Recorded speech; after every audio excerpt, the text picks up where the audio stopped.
Ahojte, som Miloš Sidor zo spoločnosti Bruto a tu by som vám dnes rád ukázal systém na jednoduché riadenie výroby. Tento systém bol urobený na mieru pre zákazníka, ktorý počíta kusy, teda robí nejaké ucelené balenia výrobkov a riešil problém, že jeho operátori chodili s papiermi a kde mali napísané, čo majú baliť. Avšak tento systém chcel nejakým spôsobom zjednodušiť a automatizovať a preniesť ho na obrazovky monitorov. My sme teda spravili taký jednoduchý systém na riadenie výroby, ktorý pozostáva z dvoch hlavných častí.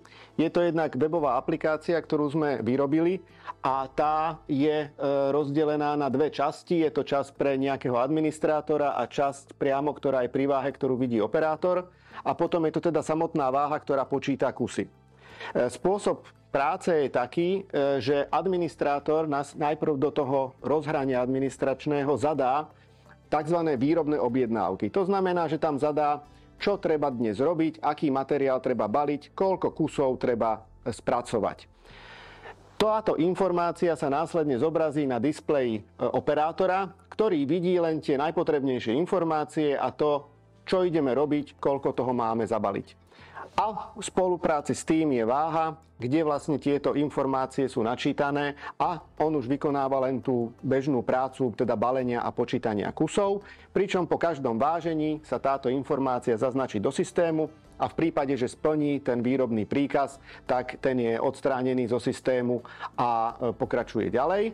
S tým, že vlastne všetky tieto váženia sú aj zaznamenané na webe, čiže spätne si vie administrátor pozrieť, ktorý operátor koľko spravil a či dodržal teda ten plán, ktorý bol nastavený. Na tú identifikáciu tých operátorov sa používajú nejaké druhy Airfit kariet a môže byť použitá rôzne typy váh. V tomto prípade máme tu takú lepšiu váhu s dotykovým displejom, na ktorej sa operátorovi ľahko pracuje. Takže teraz si môžeme ukázať konkrétny príklad využitia. Vidíme na obrazovke, že máme teda dva výrobné príkazy, ktoré treba naplniť. Operátor, keď príde k váhe, tak sa prihlási kartou. Následne je tu možnosť navoliť rôzne módy činnosti, ktoré sú špecifické pre toho zákazníka. Tým sa teraz venovať nebudeme. Čo je podstatné vedieť, že teraz vlastne ten operátor si na tej obrazovke vyhľadá tú svoju výrobnú objednávku, ktorú potrebuje plniť. Ja som si vybral napríklad tú druhú, ktorá sa volá VD10, čiže ja pomocou klávesnice na obrazovke si ju vyhľadám. A váha mi už sama povie, že áno, je to materiál ten a ten z tohto príkazu a ešte potrebujem 1723 kusov. Čiže tuto už nemusím viacej nič zadávať. Tento konkrétny zákazník ešte tu mal možnosť voľby nejakých obalov, to znamená nejaké prepravky, pokiaľ sú tie produkty v rôznych obaloch.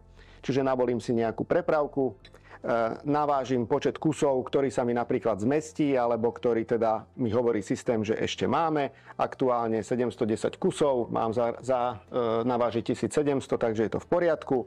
Stlačím tlačidlo na tlač, keby sme mali tlačiareň, vytlačí sa nám nejaký kontrolný štítok a teraz vlastne v systéme sa táto zmena prejaví tak, že tých 700 kusov sa nám odčítalo a už nám zostáva len 1012 kusov na zabalenie a týmto spôsobom operátor pokračuje ďalej pri plnení jednotlivých výrobných príkazov.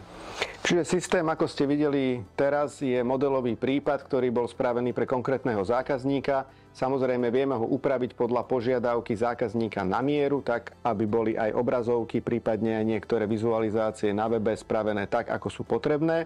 A pre viac informácií si určite môžete pozrieť našu stránku Digitálne váhy a v popisku nájdete taktiež aj cenu tohto zariadenia a prípadne ďalšie doplňujúce informácie.